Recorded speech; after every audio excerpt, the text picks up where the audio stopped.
this side Nikita and welcome to my channel. Our today's project is this cute little oranges. Let's talk about the supply first. Here I am taking 300 GSM cold pressed paper in size A5 and it is from Scholar.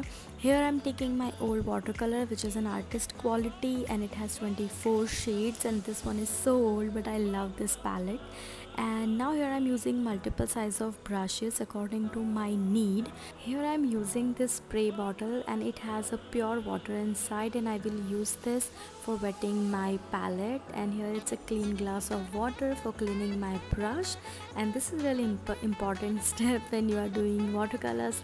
This is paper napkin for cleaning my brush. And yeah, now let's start.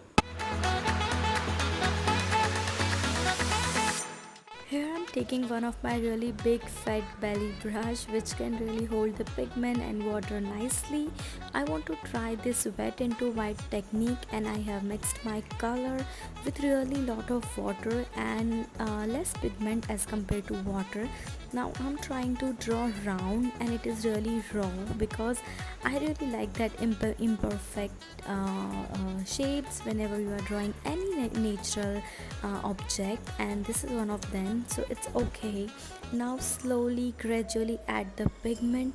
Whenever you are trying to draw watercolors, this is really important that you start with really less colors and then add the pigment, and it will give you really nice look. This is basically a wet into wet technique. My base orange is still wet and I am adding a dark orange gradually. Now let's start our second orange, and again a lot of water mixed with pigment in our big fat belly brush, and then try to draw round. It's totally fine if you cannot draw perfect round because it's really nice when it's not that much perfect, and as an artist it is really important that you enjoy your drawing rather than just focusing on really perfection.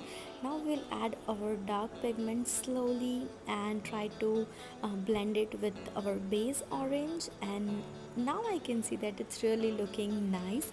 I'm really feeling that I can add more orange at the end and then it will be really good or more attractive. Let's give it a shading kind of look and add more pigment. Here I'm taking less water and more pigment because our base orange already has a lot of water. So just add the pigment and tip of the brush, and now let it dry. This is one of the exciting part of the drawing because here I'm drawing white flower, and it is really important that how you make your white flower pop on white paper.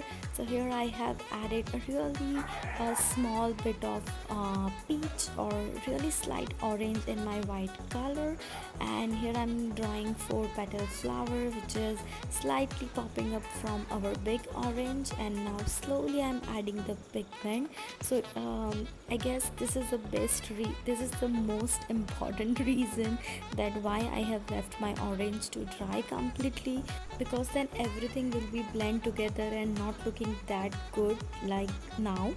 And now let's add the stem. Here I'm taking my dark brown, and this is also one of the guide that where I want my leaf and how thick or how the dark stem I want.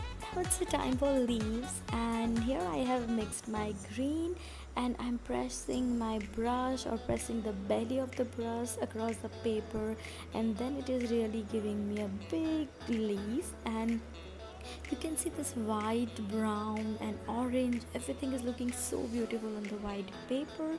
And now again I'm drawing the leaf. You can see just pressing a belly across the paper and big leaf is there. If you want a small leaves, make sure you have taken a small brush, but I want a big leaf, and this is why I have taken this medium size of brush. And you can see the drawing leaf is never so much easy, because if you know the technique you will draw this leaf really easily.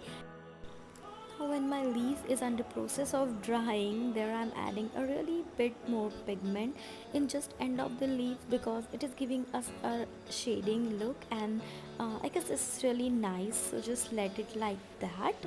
Now I really want my flower to give a life, and that's why here I'm taking this really dark brown and just dotting in the center and some linings near to the petal, and I guess that's it, because this kind of small detailing can give your drawing a really nice life.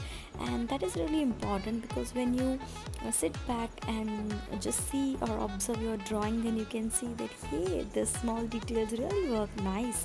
So add a really lines here and there, and you have done with your center part of the flower. Now the next step is totally optional. You can skip this and say hey, I'm done with the painting.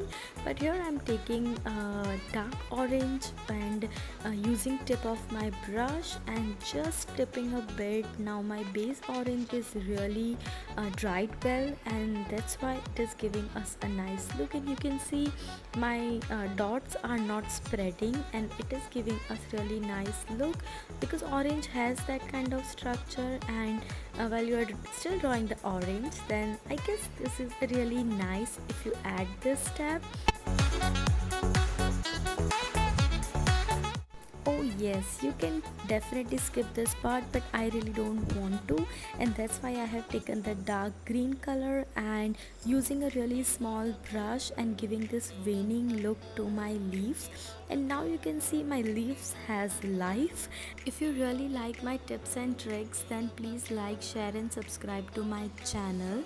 This really motivates us. And now our painting is done. You can see the oranges are looking really beautiful. And thank you so much guys for watching this. Bye bye.